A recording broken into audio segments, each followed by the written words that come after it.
سلام دوستان، تو این ویدیو میخوام در مورد عیب‌های یخچال فریزرهای بدون برفک و نحوه رفع عیبشون براتون صحبت بکنم. ببینید دوستان، مثلا شما رفتی بالا سر یه یخچال فریزر بدون برفک، میبینی که اواپوراتور کلا یخ زده، برفک جمع کرده. خب یخچال بدون برفک دو دسته هستن، یه سری مدل‌ها تایمری ان، یه سری مدل‌ها برد دارن. اون مدلی که تایمریه یا تایمرش خرابه یا ترمودیسکش خرابه که مشکل رایج و زیادیه، یا ترموفیوزش خرابه.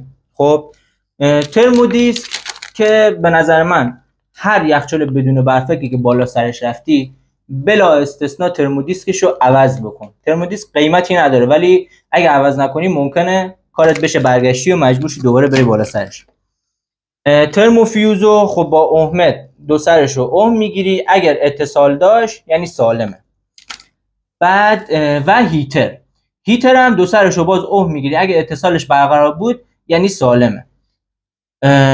تمام قطعات رو باید تست بکنی. تایمر هم حالا من اینجا تایمر ندارم بهتون نشون بدم، خب توی اینستاگرام حتما توی ویدیوام بهتون نشون خواهم داد، ولی خب چیز ساده ایه. تایمر رو به قولی یه چیز کوچیک داره، حالا این ترموستاته، خب یه چیز کوچیک داره روی تایمر که اینو بچرخونی قش قش قش قش صدا میده. خب شما روی اونو با ماجیک علامت میزنی، روی بدنه تایمر هم علامت میزنی. اگه تایمر بعد از مثلا 1 رو 20 دقیقه اومدی دیدی چرخیده جابجا شده، اون قطعه یعنی اون علامتی که زدی جابجا شده، یعنی تایمر هم سالمه. خب بیشترین مشکل و بیشترین رایج مال این ترمودیسک، هیتر و ترموفیوزه. حالا یخچال هایی که برد داره، با برد کار میکنه، سنسور داره، حالا توی مقاومت های مختلف، مثلا سنسور 5 کیلو، 10 کیلو، 1 کیلو، سنسور خیلی خراب میشه، هیتر خراب میشه. اونا ترموفیوز هم داره، ترموفیوز هم ممکنه خراب بشه. همه قطعات رو باید تست کنید.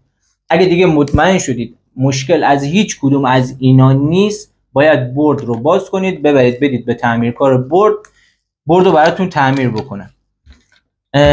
حالا مثلا بیشتر مشکلات یخچال فریزرها چه بدون برفک چه برفکی با هم یکیه. مثلا اوورلود کردن موتور که موتور تق تق میبینی هر چند دقیقه صدا میده ولی روشن نمیشه. خب رله اوورلودش یا خرابه یا هم این که خود موتور ایراد داره.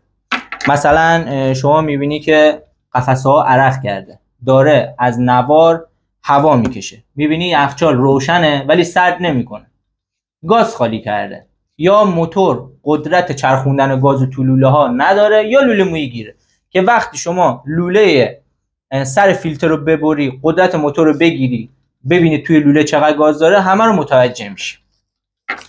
بعد مثلا یخچال کار میکنه، صحیح و سالمه، ولی هر چند دقیقه تق صدا میده. اینو تو ویدیو قبلی هم گفتم. یخچال زیرش نامیزونه، موتور کج وایستاده، هسته داخل موتور که میشه رینگ و پیستون روی چند تا فنره، روی 3 تا فنره. اگه این کج وایستاده باشه، موقعی که موتور روشن یا خاموش میشه یه تکون میخوره به بدنه، تق صدا میده. زیر یخچال رو میزون کنید، صاف کنید، این مشکل برطرف میشه. خب دوستان، یه موقع میبینی یخچال خاموش شده، نه صفحه نمایش روشنه نه اصلا کار نمیکنه. خب این یخچال بردش خراب شده، باید برد رو ببری. اول باید برق ورودی رو چک کنی، اگر پریز و اینا مشکل نداشت برد رو میبری میدی تعمیرکار برات درست میکنه. یه موقع میبینی یخچال روشنه، قشنگ گازم داره، هیچ مشکلی نداره، سرد نمیکنه دیگه، مثلا مشکل گاز نداره. خب احتمال داره که فن یخچال ایراد پیدا کرده باشه، باید بری سراغ فن رو عوض کنی. اگه یخچال نه برفک جمع میکنه، گازش هم که تکمیله، پس فنش خرابه. اینا یه سری از مشکلات رایج بود که زیاد پیش میاد.